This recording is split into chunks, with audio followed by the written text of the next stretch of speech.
she's feeling like so broken and dejected and rejected. You know, she's going through huge trust issues. This was someone who was supposed to take her through an entire apprenticeship, and he's bailing on her. But it's also... God.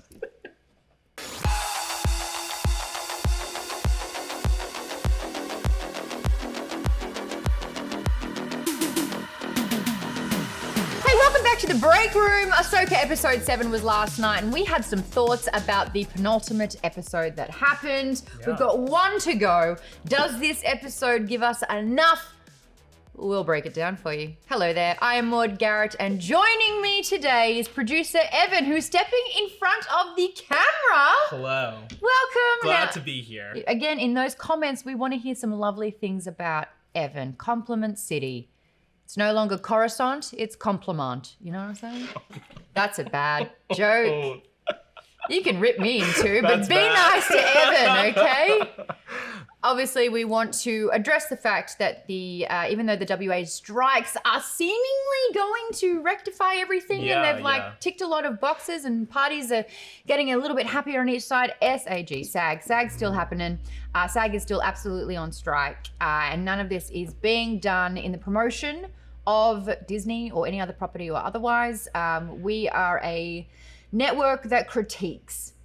So we are having a critical discussion on this episode, which means we might not be all smiles and glory. It might not be like Positive City. It might actually be a discussion about gripes, and we have some rants in our pockets that we would like to talk through in this episode. Hey, we're also on Twitch. Yeah. Give us a shout out there. Yeah, a lot of today's questions that we're talking about, people who were watching on Twitch last night sending some stuff, and we wanted to get to them, and they inspired a lot of today's discussion. So if you ever want to watch live and ask us some stuff live and tune into all the fun stuff, and for those who did watch live, you saw a great intro that we're gonna have to cut and redo. So tune in. You can always check our schedule page on Twitch. And we normally stream at 3 like every weekday, but sometimes it changes. So feel free to go to twitch.tv/breakroomnr and check out the schedule tab. We didn't have all the time, as Evan said, to get through those Twitch questions. We're going to go through some of them today. Again, we don't know what they are going in. Well, you do. I don't. That's all right. I can handle They're all the pressure. surprised. It's going to be off the cuff. And of course, we've got some lingering questions now that we've had a night to sleep on episode 7 and renew some of our thoughts and dig a little bit deeper as well. Yeah. So from Twitch, Rolls Fresh was asking, is Senator Xiono evil or just an idiot? I'm going to get you to take that one. Xiono. Xiono, yeah. So if you don't remember, he was the senator who was really challenging Hera during that hearing, saying that she kind of is like abusing her power to search for Ezra. Really seems like they're setting him up to be some kind of like antagonist, or we've gotten tinges of how the Empire is still in the New Republic. Yes. But I think he might just be dumb. There's not much wiggle room. It's just a not positive thing. Yes. So he is not positive at all, which is really kind of interesting because this character has a lot more depth than you might realize, especially if you've seen the Resistance show, the animated series, because he is an important character in that. Yeah, he's the father of the main character, Kazuda, and he remains a senator the whole time, and there isn't any indication as of right now of him like kind of defecting to the new...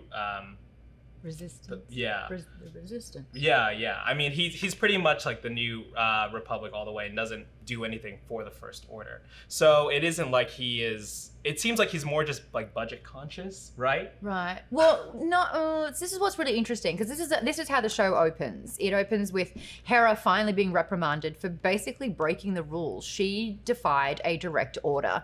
Now, for me, I have started to really notice now that we've come to episode 7 that there are very little consequences to any actions. And I kind of loved the fact that you had someone like Hera who kept saying no. She kept challenging the order that's in place, and she went with her gut instinct. And she's finally getting reprimanded for that. But the guy who's doing it, Xiono here, is doing it in such an asshole way that you immediately do not like him. He's a very unlikable character. And he's using this a term that I like to call, like contained ignorance. Like he wants to stay ignorant. Yeah. So he's using denial. He's using sort of like, he's washing it off as a fairy tale. He's using like borderline discrimination to be like, you're stupid and I know everything. I don't believe a word you're saying. He's dismissive because he wants to stay ignorant and he's not open to learning that something else might happen. Right. And it's like he doesn't want to admit that this could be the worst case scenario. And so he'd rather deny it all than even entertain it as a possibility. And so I think he had to be a bad character in that sense. But at the same time, he's not wrong. Yeah. In the sense that Hera did defy direct order. Hera is going outside her jurisdiction. Hera is flexing her power at this stage and seeing what she can get away with. And he's just trying to hold her accountable. So I think it's an interesting choice to make him, I mean, the question that we had here was, is he evil or an idiot? And it's like, I think he's purposely staying ignorant to protect sort of like worst case scenarios. Yeah, and I think if But there was such a great chance to have Hera literally have the consequences of her actions. Right, and I think if we're being generous too, like we've seen in the Mandalorian of like the New Republic being so disparate, and being so scattered, and it's like, well, this feels so far off in my mind that like we just have to focus on the task at hand and keep everything running as smoothly as possible. It's funny that you bring up the Mandalorian though, because he had incredibly strict rules to follow in that sect of being a Mandalorian. And he broke that. He took off his helmet and there were repercussions for that. And so it's kind of interesting to see that the way Dave Filoni sort of celebrates these characters that are his children, he's protecting them from consequences. From consequences, Yeah, and it's getting to the point where even he loves a good duel, he loves a battle, he loves like get those lightsabers up and there's no consequences in those battles either. Right. I haven't been pretty much this whole show worried that we're going to have a loss of life, a loss of limb, which is very Star Wars, or someone out of the game. They're basically all a little untouchable. Yeah. Yeah. And that kind of feels like a little bit of how like more of the recent like Marvel movies have been going too, right? Like with Quantumania is a great example, right? With Scott coming back from the quantum realm at the end where it really seemed like he was going to be stuck down there. I do think though there is something to be said about the battles kind of like escalating and stacking on top of each other though, like to build the tension of like who will come out on top at the end. I think in particular, it's probably, you could say that about Baylan and Ahsoka the most because they faced off twice now, but Ahsoka has proven, that she can somehow swim. So she can swim, So I don't know, but I do see I definitely agree that it, I think with all this interconnected storytelling, it's hard to build those consequences in, right? Well, I mean, Sabine in the first episode got stabbed by a lightsaber and she was fine hours later. So it's like that was an attempt of a consequence. But again, the way that they handled it, it was so dismissive and it was like, no harm, no foul. She's fine. She's up and running. Does she actually have any kind of fear of lightsabers after that? Does she want to double down her training so that doesn't happen again? Does she want to like focus on blasters and not have the responsibility of a lightsaber because she's now actually firsthand witnessed what a lightsaber can do? Did we see any of that? Oh, that'd be really interesting if they had like done some PTSD stuff, like when she's training with Ahsoka or like she's like wielding the lightsaber. Or she reflectively just keeps going back to the blaster because that's where she feels most confident. Yeah. And when she actually finally used a lightsaber against a lightsaber, thinking that it was tit for tat, she was not in the upper hand at all for that. But it's like, Shin's back and she's like, ugh, don't worry. I survived it before. It's fine. Don't even worry about it. And then Ezra's like, I don't even need a lightsaber. And you're just like, well, I guess nothing bad's going to happen here either. The only person that had any consequence at all was Marok. Justice for Marok now. He's the only one who died and he wasn't even real. Really did a 180 on Marok overnight. My God. So whatever. I don't know. I just think that, we kick off with, again, a really great way to show shades of grey here, and instead they made it incredibly black and white. the senator is very evil, very stubborn, very angry, very unlikable. But it would have been really, really cool here to be like, I want to be on your side. I want to support this, but you are pulling resources that we don't have. You are disobeying direct orders, and there will be consequences for this. I can't keep having you run off with what you think is best. That, I think, is more interesting, although it was really cool when 3PO came in and kind of like saved the day thanks to Leia. But it's like, if you're going to bring in Leia as a player in the chessboard, it's like...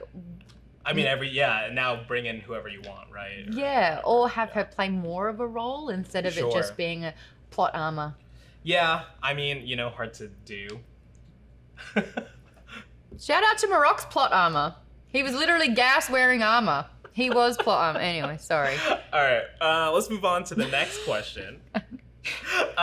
So what is the Night Sisters' relationship with Thrawn? This is really interesting to see how revered he was, to them, calling him like my lord and also referring to him as Grand Admiral as well. It was really interesting because it's like they clearly can see, you know, they have this sense of what will happen in the future. Is that probably why they're like aligning so hard with him? It's so interesting. These three have way more power than Thrawn does. Yeah. Thrawn is just a schematic. Like he thinks very, very well. But these women can literally detect force. The magic that they can wield, like they created Marok in a set. You know what I mean? Like these women are badass and can do a lot. Obviously, Thrawn sees them as an asset and wants them as a part of his artillery. So what has he got over them to make that dynamic him at the top of the pecking order and they work for him? So that's so interesting because if those three wanted to get rid of him, they could. They could. They really could. But I mean, has he predicted that? Because he somehow predicts everything. Even when they're unpredictable, he can still predict the unpredictability. That's the Ahsoka kind of dialogue that instantly stopped making sense the second after he said it. I think it's really interesting. What I did like about that is that we finally have a bit of insight and backstory and subtle exposition to how powerful Thrawn is. That he has these women eating out of his hand. I believe it was New Rockstars account, whether it was on Twitter or on Instagram, that said, how come the Night Sisters are like, yes, daddy, to anything that Thrawn says? I think Eric tweeted that today. Yes, daddy. I thought that was quite interesting. But that's kind of like the dynamic that we have here. Well, I wonder if it has to do with like why they want to get off the planet so badly, right? Like Shin says like, oh, they seem desperate to leave the planet, so should we, right? There's this sense that there's something else here. It's like being stuck on a deserted island and Thrawn comes in with a giant ship going, jump on. Yeah. I just have to load up this unknown cargo with my unknown troopers. Don't ask questions. Don't ask but I'll be your savior. Do you think those troopers are still alive? I don't think that they are. Yeah, even though we saw them like get shot in this episode, right? And they fell like in the back. Sabine shot the guy when he was running away. I've got a little checklist of like. Oh yeah, that's true. Yeah, he was right. He was retreating. He was. Yeah. He got the retreat call, and she was just like, and he was like, ah! And we joked about it in the live watch. Trust me, get on Twitch for those. It's a lot of fun. But. You know, they've been stuck on this planet for 10 years. And this guy has literally been told, retreat from there because we're ready to leave. We're finally going to go. And this guy gets shot. And he's like, oh, I was going to see my family.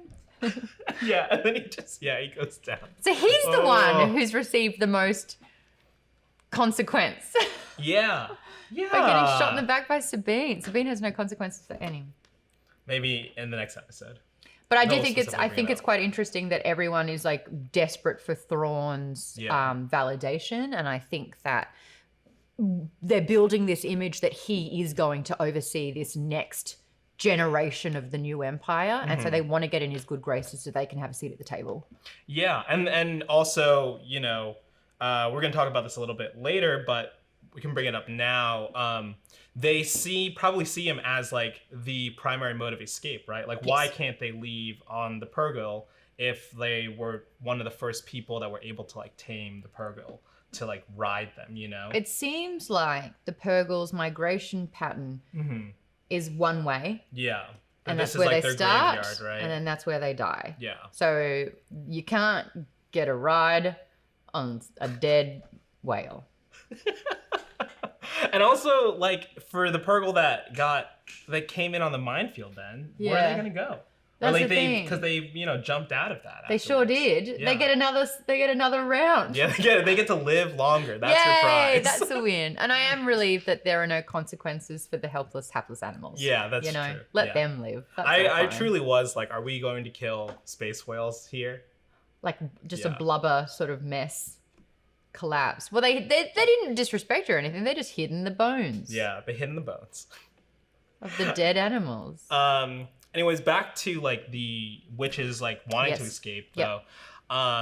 Eric talked about this in a video last week, the creepy secrets of the witches.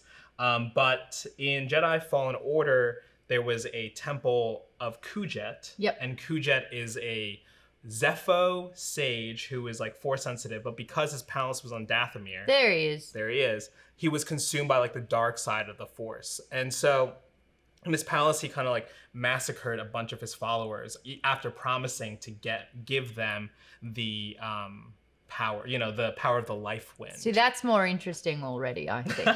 Like if we're talking about consequences, it's like if you blindly follow someone, and he eradicates everyone, what happens to that power? The vacuum, what happens? But I think that that's really interesting. But if they're going to use all of this lore and touch upon it, but never use it within the story, right? Is it just simply going to stay an Easter egg? Yeah, because I mean, the only reason that Kujet has come up is because of like an Easter egg that was pointed out to Eric about the fortress that Thrawn is in. If you flip like the Sith text upside down, it says like praise Kujet. Which totally kind of like throws into question like where this character comes from, or like where did he establish his base and all that. And like a theory that we touched upon in the beginning of the season, and now maybe coming back now that we've reached Peridea, is like, is this taking place in a different time, so to speak? Oh, what's a different galaxy? It is a different galaxy, and also Morgan in episode 2, she says like Thrawn is calling to me across time and space instead of space and time, right? Which is like how the phrase might normally be said. Yeah. And so if this is like a different time, that's kind of what like got my brain going, and I fell into like a huge rabbit hole today researching this. I'm already thinking about the consequences. I mean, when you take, and I know you shouldn't apply logic sometimes to like, a fantasy kind of space setting. But the time of day on Earth is different to Mars and Mercury, right? Because of the rotation around the sun. So time already is different there. If we're talking that means the inner rim, the outer rim already have different lengths of days. Yeah. So maybe that explains why Obi-Wan being on Tatooine, they have longer summers, they have longer days because there's 2 frickin' suns. So maybe one day equals a week. So 19 years equals 30. Don't get my maths wrong there, but you know what I mean? Like that explains why Ewan McGregor became Alec Guinness. Yeah. Yes, we've sorted something out. Time and space. But it'd be really, really cool though if like Ezra is coming back in his Jesus mode. Yeah. And it's only been like 7 weeks. Yeah. And for him, it's been like, I was gone for 10 years. Yeah. I mean, that's some Jumanji stuff. Exactly. And he says like, took you long enough, right? When he's there. Yeah. And obviously we don't have a great live action comparison. We see him as a hologram, but we don't really know exactly how long he's been there, or like if the time dilation, if there isn't time dilation, but the whole thing is set in like a past Peridea or like a far future Peridea, and there's some relation to kind of like why this temple says Kujet, and this character could either be reappearing or returning to this temple or There's something. no way he's returning. So here's the thing about Dave Filoni. He does so much assuming. So he assumes that you've seen all of Rebels, all of Clone Wars. There's not enough exposition with these characters for those that don't know.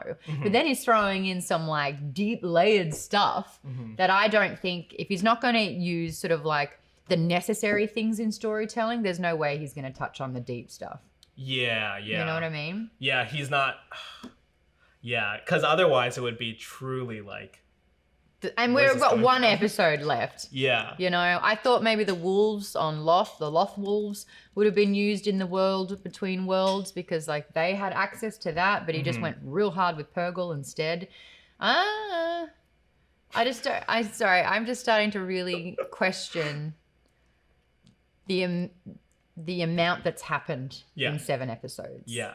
It is, I mean, and it's hard to know how to wrap it up. And there's so many ideas of what could happen in the next episode, and also what could happen in the finale, in future seasons or future appearances of these characters. The movie, yeah. And we'll talk more about that on our Party Friday, which is sponsored by eFavormart. Talk about a segue. Yes, I like that a lot. Do you have more about that? So yeah, we're throwing a party this week on stream, 3 p.m. Pacific time, to celebrate the end of Ahsoka coming next week. It's gonna be super fun. Maude's gonna be here. Yoo! Brandon and Zach will be here. John and I will be here, and maybe we'll be doing some redemptions. And John and I will probably be in pain afterwards. What do you mean redemptions? Is this an American thing? You'll have to find out, Maude. It'll be, we'll take the brunt of it. Don't worry. Oh, nice. Nice. I'm all for that. But yeah, we couldn't have done this without our friends at eFavormart. They've sent us a bunch of decorations. We're going to decorate the set. It's going to look great. It's going to look totally different. It'll be very Peridea themed, which is where you want to celebrate and have a party. Oh, we're going to do it from the inside of a whale. All right, we got to send back the decorations.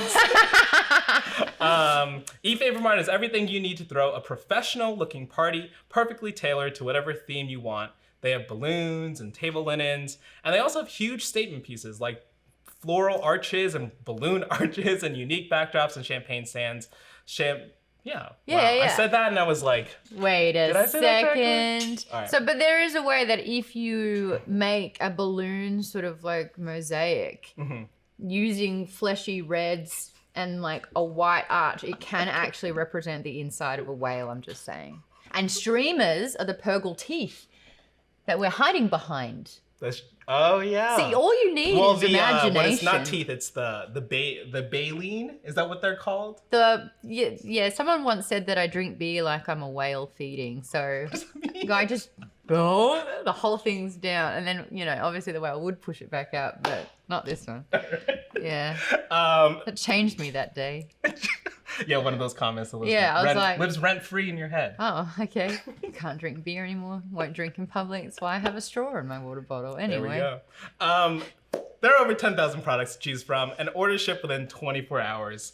And we've got an awesome galaxy projector and some LED net lights that let us really make the set feel Star Wars-y for this week's party. Yeah. So yeah, if you go to the link down below, you can use code THEBREAKROOM for 15% off your order, your first order. So yeah, check it out. We're in the last quarter of the year, right? Yeah. So that's when your Halloween parties are happening, Thanksgiving, everyone loves to party about being thankful. Yeah. And then Chrissy, or like your holiday festivity seasons. Yeah, a lot of opportunities coming up, and check them out.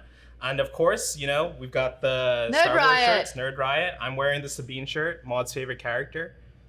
Go to nerdriot.shop and check out our merch to support the new Rockstars network. We got some really, really cool Loki stuff coming out soon, so keep an eye out. And yeah, who do you think escapes Peridea? Who do I think? Oh, look, I'd like to think all of them. I don't ever want to be back on this planet quietly. I mean, it's been a desolate planet that, the good thing about it is if you want to hide something, if you want to hide dead bodies, like that would be the place to do it. Yeah. But no one can find it. No one's got the coordinates. No one knows its location. It is a place of banishment and where Purrgil die. Yeah. Like the sisters are going to be gone. Thrawn's going to be gone. What's in those coffins, we don't know. Yeah. We heard him. You know what? I got a feeling. I think I'm going to go home. Yeah. So maybe he doesn't. Everyone else though. Yeah. I do think that, do you think a non-Filoni led show would have left Thrawn and Peridea at the end of the season? Oh, that's interesting. Look, I want to break down Filoni's writing. I think he's an incredible storyteller. I think he knows Star Wars better than George Lucas half the time. And he is Lucas's apprentice in this way. Like he's probably the one who is able to understand and share and express the story the best. Yeah. As far as writing goes, we need a little work. And I think if Favreau could kind of come in and just clean up some of the scripts a little bit. If there was more permission or access to what he's able to do with these characters, I just feel like 7 episodes in, we're playing it a little safe. Again, I've really harped on about the fact that there's a lack of consequences in this. I'm not feeling the tension of these battles and the lightsaber duels that occur every single episode. We've had Ahsoka, go from the regular Ahsoka to Ahsoka the White. So like when she comes swooping in to save the day, I'm like, cool, nothing bad's gonna happen. Something bad could have happened to Shin, and Balin could have been like, oh my God, the second I let her out of my reach, like I dismissed her and she got hurt. Her blood's on my hands. Nope, that didn't happen either. But I do think it is it feels like a little bit of a classic, like, it's almost the finale. Let's be on a high note, and then things could go like really poorly, really quick. Do you think in the next episode? That really all depends if this is going to be a setup for the movie, or if we're going to tell a coherent, full story in the show. So is this whole thing just set up? Which is hard now, right? Because of all the way that most of the mainstream like media are like mainstream movies and film are like becoming more interconnected like that, right?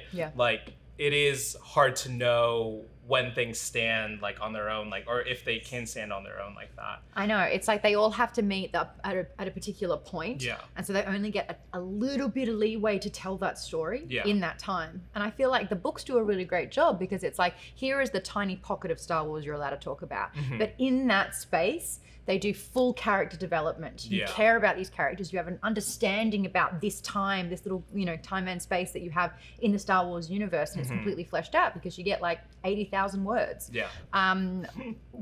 There's just so many choices made throughout these episodes where dialogue should have been an option. Where they should have spoken and had like more discussions, more backstory, use these conversations as exposition, build more of an understanding and depth to these characters. So that's a little bit annoying, where it's like, Ahsoka gets to finally meet the Force Ghost or whatever projection of Anakin for the first time in such a long time. And then they're like, let's not talk, let's fight it out. And you're like, if I saw someone from my past like that, and I had so much that was unsaid, and I had so many questions that I never got answered, and it was like, zoom, I guess we're just gonna duke it out here. But I do think a large part of that comes from the fact that it is like a master and apprentice in a culture that is very much like, we choose peace, but we also choose violence. And there's this, and I am a particularly violent leaning master, and I haven't taught you, like, the lesson comes from that kind of like the emotions that are had while they're fighting, right? And the way that she sees both versions of her master. And no, the lessons really came from those chips where Hayden Christensen, the 20 chips she's held on for her whole life and never They're watched. Literally the only lessons that she really got. It's just, but I mean, like, I brought this up during the live watch, where it's like Sabine and Ezra are back together again, and he's like, hey, what happened with Ahsoka? She's like, I don't want to talk about it. Like, how'd you get here? I don't want to talk about it. She's kind of like not even catching him up. We see glimpses of their previous relationship being sort of like that bratty brother-sister kind of dynamic, and it definitely changes when Ahsoka is there and actually has a moment with Ezra, and so you kind of finally get the depth of those characters. But even still, there's so much that's unsaid. And he's using glances or looks to try and express these things, but I just think, in a way where like stuff like that and storytelling like that does work and can work. I know, and I love a good show don't tell. I love a good show don't tell. Just maybe not, the showing is not telling anything. Here, there's a little bit like less, lots of shots on goal, but less scores. Is that a good sports metaphor? I like that. I don't like sport, but I like that metaphor. I think you nailed it. You scored. So do you think it doesn't matter if it's a season 2 of Ahsoka or if it's or if it's the Filoni movie? You think everyone just makes it off Peridea, except Balin, maybe? I think we are going to start to see the steps of what Thrawn's new empire is going to look like. I think he is going to somehow wield that power, and we start seeing the beginning of the end. Of the end of the New Republic and the beginning of Thrawn's empire. And I think that's finally going to be the consequences of everything. And you're going to be, we're going to have an oh shit moment at the end, where you're like, we tried everything to stop this and it didn't work. I just wish everything that happens, the why is clear and has been answered. Because it's like they had this full-on showdown. Why? Because it's Star Wars and that's what they do. And it's like, that's not enough. No, that's fair. And when you start really going back and like looking and peeling back the layers and start asking questions, why did Ahsoka have this moment in the world between worlds? What was her catalyst moment? What was the what was she stumped on that she couldn't go forward? What was the path that she couldn't choose? It wasn't. She lost a battle and she fell off a cliff. But it's like, the answers are all what's, but they're not why. Why was that essential to the story? Why did this happen? Why can we now move forward? And I just think that every single episode, like the main point of this, the whys aren't necessarily answered. And if it is, it's because it's Star Wars. Well, I guess like my hot take then would be that nobody makes it off Peridea. Oh, cool. Nice. We're stuck there. Okay, so like we realize that all the coffins are being loaded into and all the night troopers are actually like Marok 3.0 kind of thing. And they're what, enslaved and they cannot leave. They're trapped there. Yeah, I mean, I think also it's like, Ezra made the big sacrifice play, right, at the end of Rebels. I mean, you could see a world where Sabine and Ahsoka decide to, like, do the same. And they're like, we'll stay with Ezra. And all of us, and Ezra's like, hey, I'm here chilling with the Noti. I'm fine. We'll all go up. We'll, like, dismantle the big ring. And then we'll never come back. Right. Yeah. And they're going to do a really cool thing with the Star Destroyer where it's, like, teetering on a the precipice. Thing, And it's just like, you can hear it, can't you? Yeah. I mean, that's the kind of anticlimactic shit that I'm actually preparing myself for. Why do we think Ezra doesn't want to wield a lightsaber anymore? He found God. Yeah, he's just, he's living with the mobile people. Dude is wearing recycled clothing that's biodegradable. Yeah. He's anti-violence completely. Weapons and war is bad. And I think that this actually, I kind of wish there was a bit more conflict where Sabine is just like, look, you can't choose peace or, and that there's a dynamic there where, Sabine does what needs to be done. Yeah. And Ezra would rather opt out, and it could actually affect more than just himself. Right. And I do think he did the Noti a bit dirty, where he's like, hey, thanks for letting me live with you guys for ages. Yeah. Oh no, my friends are here. Oh no, they've drawn an enemy. Oh no, we're on the run. Yeah. Oh no, Bill died. We're just calling him Bill. But one of the Noti's dead, and he then goes, oh, everything's in disarray. All your, vehicles are pretty much broken. There's dead bodies everywhere. My friends are here. I think I'm going home. Yeah. I got a good feeling about it. Yeah, so it's like, are you so much of a pacifist that you're willing to absolutely obliterate the relationship with the people that have helped you out in Sanctuary for 10 years, but you're going to leave them in absolute disarray, but then not hold a lightsaber? Come on, dude. Yeah. The Force, the darkness is flowing through you. All you have to do is just accept it. Just and the wheels reach out. Yeah. And then he turns it on and it's orange. Oh. Obi-Wan Kenobi asked last night, Ahsoka and Ezra are reunited. Do you think they'll talk more about the world between worlds? I sure hope so, because it lasted that entire episode and then some change. And I think if we're going to put things in, maybe not. I don't think we'll get Leia again. That's true. Yeah. So maybe this is like a little, but we got Purrgils for like 4 episodes. Well, the thing is before you come at me. Yeah. Purrgil, singular.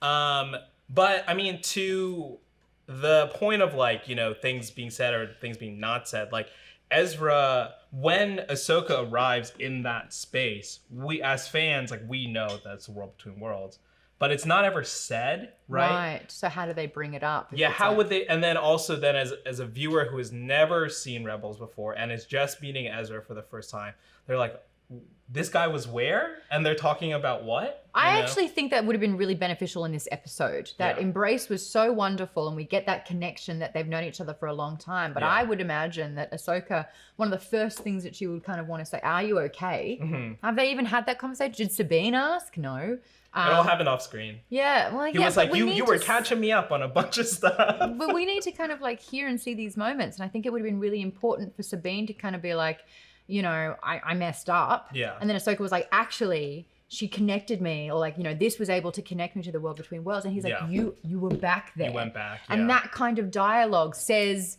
the whole episode by just referencing it in that way. Yeah. And then it connects us back to episode 5 and makes that have a little bit more point behind it. Yeah. So that was another missed opportunity. Obviously, we love Shin and Baylan here. Yes. We've talked a lot about them, and I think universally people are very interested in their More characters. Baylan and Shin. There's a lot of intrigue around them.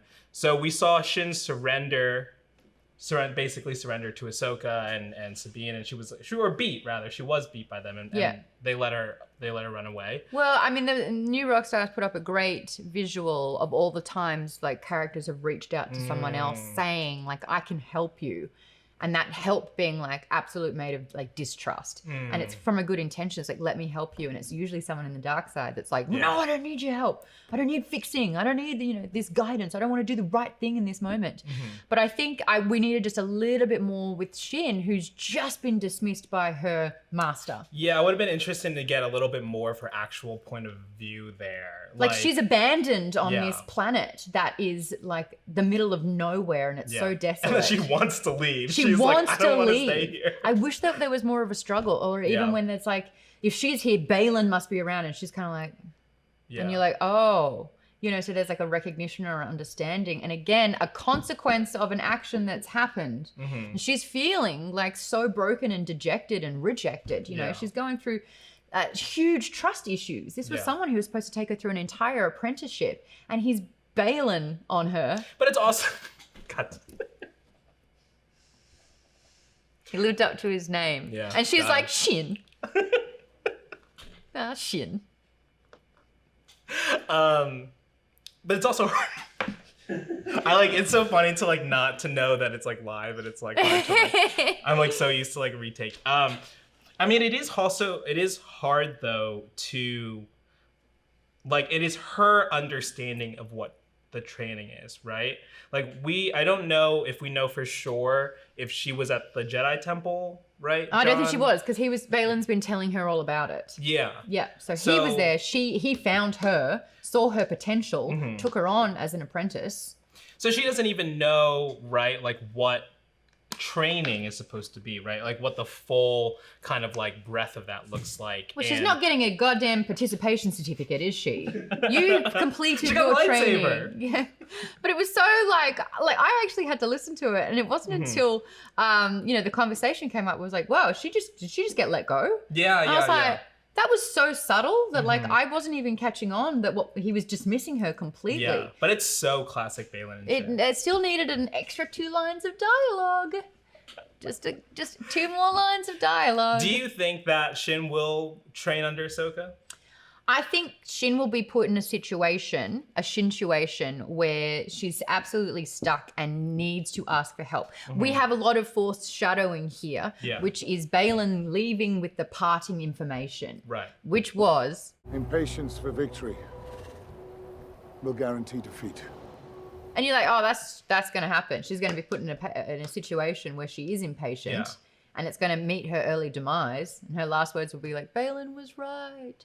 But I think that there's, once she kind of takes a breather and recognizes that she can either die stubborn, or she can, get the help, and that she encompasses some of the light side as well as a lot of the dark. But that the light side's not all bad. Right. And that she can benefit and gain from it somehow. Yeah, because I think Baylan is teaching her, right, like his relationship with the Force is, right? And what his relationship with like that guy is patient. Yeah.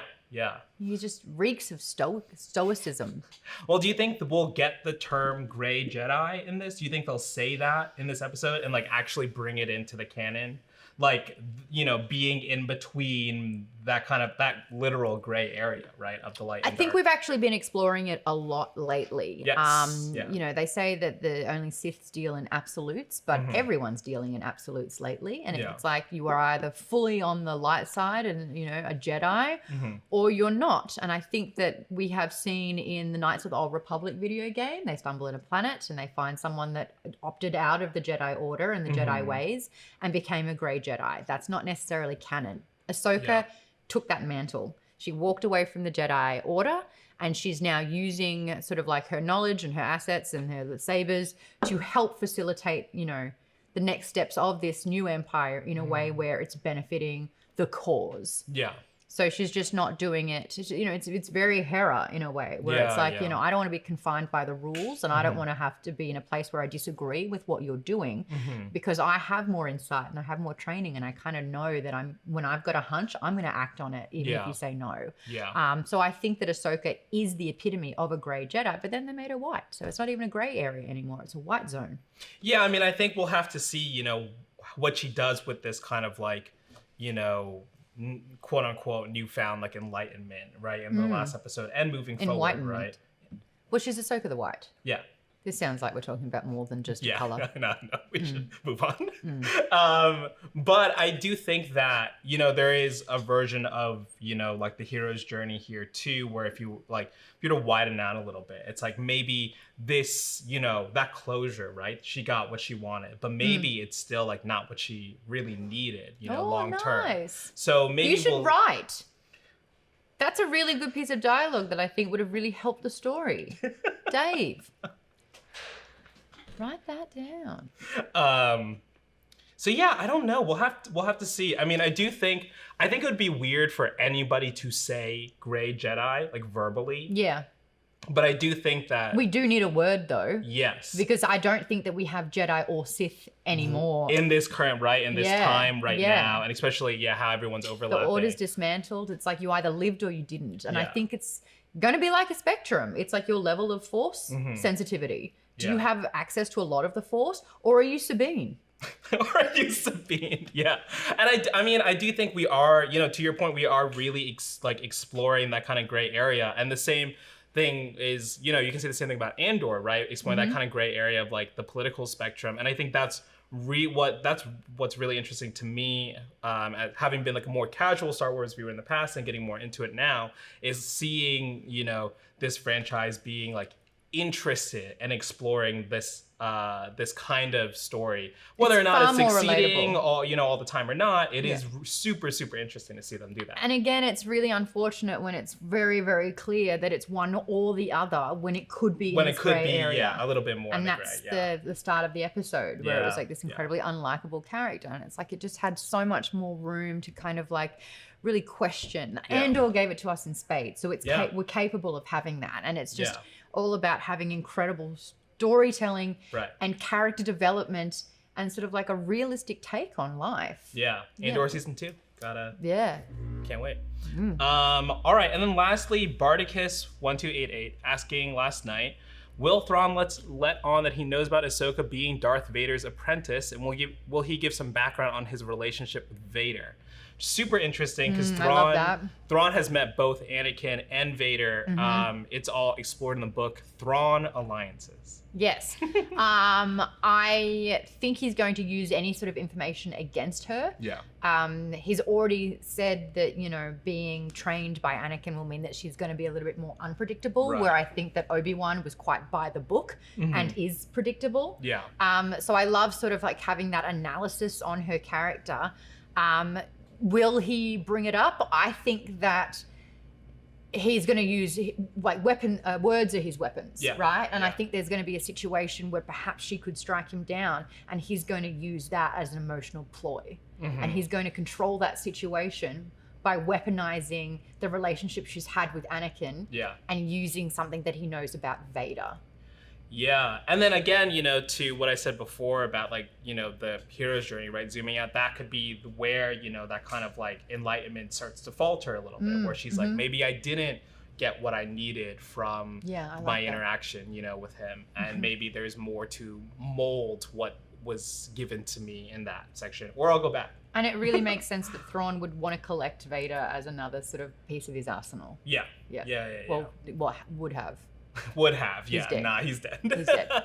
I love that Thrawn, though, is like so happy with like losing the conflicts though in this episode. Oh, he lost the battle, but he won the war. Yeah. He's always like thinking big picture, right? I don't know how many times I said it in the Twitch chat yesterday, being like, oh, he's playing like 4D chess. Yeah. And one thing that I think will be really interesting is like if we see a flashback next episode to the moment they get transported to Peridea, where it's him and Ezra on the fleet. I like that. I truly think, like, this is my prediction for next week. Nice. I truly think that we're going to open with a flashback of Thrawn just surrendering to Ezra. Oh, interesting. And he'll be like, it's not a conflict anymore. And then Ezra's being a pacifist. You removed us from the board. Go do whatever you want because I got to refigure out the game. Got it. Yeah. Oh, interesting. And so that's why that explains their situation. I like that. I'll be disappointed if it doesn't happen now. Yeah. Don't ruin this for me. What if it's so much better than what happens? Oh, Yeah. I really like that. I really like that. And I think We'll having see. a flashback would be really, really cool. Yeah. I think we'll get something. If it's not that too, you know, I think we do need to, I think the audience members who haven't seen Rebels just need to know a little bit of 100%. why they're Ezra there. and Thrawn, why they're there, and what the relationship is with each other. Why Thrawn, like, he doesn't seem like he considers Ezra a true threat, but is an asset, right? And was he brainwashed by Thrawn? We're not that's true. fighting. Yeah, you don't need to fight. Look at Yeah. me. Look at all I've accomplished without Yeah. weapons. Do you Yeah. think I have force capabilities? No. You don't need your Oh, not lightsaber. even like a brainwash of like physically going to the brain, just like, hey, look, I don't need weapons. Like, you just gotta be smart. And Ezra's like, Yeah. yeah, dude. Like, pacifism. Yeah. Pacifism, is that a word? Yeah, I want it to be a word. it is. That's the way to go, bro. Yeah, man, I like that. Thrawn, you're not a bad guy after all. Yeah. Yeah, I think that would be good. But I want them to get off the planet. Yeah. Thank you so much for those questions, though. We really appreciate you sending them in. It's good to have these questions, but it really does reinforce the fact that there are so many unanswered things and a bunch of whys that don't have any substance. We just don't know the whys, even though we shouldn't be scratching our head this far into it, personally. But the acting's been pretty great. Yeah, and I do think there's gonna be. I'm really optimistic about the finale, though. I think that there could be. Do you think that makes Sabine likable? Hey, anything's possible. Anything's possible if you believe in the Yeah. Force. Make sure to subscribe to the Breakroom channel here on YouTube and give us a follow on Twitch where we do these videos live. As a reminder, again, we're streaming at 3 p.m. Pacific live on Friday. We're doing a pre-Ahsoka finale party. It's gonna be pretty fun. So tune in. Maude, where can the people find you? You can find me on social medias if you look up at Maude Garrett, Garrett, and I'm also doing Maude's Book Club if you want to try and read more fantasy and sci-fi books. So join Maude's Book Club. And you can follow the Breakroom at Breakroom NR on Twitter. We got the Instagram And back. Instagram got the Instagram Guys, follow back. the Instagram. It's gonna I've be been- hot, hot, hot. We got it back. I've been really annoying on Instagram. I see you people unfollowing. Just kidding. Yeah, follow us there. And yeah, we'll catch you later. Pop it in the calendar. Friday, 3 p.m. PT. We'll see you there. Bye. See ya.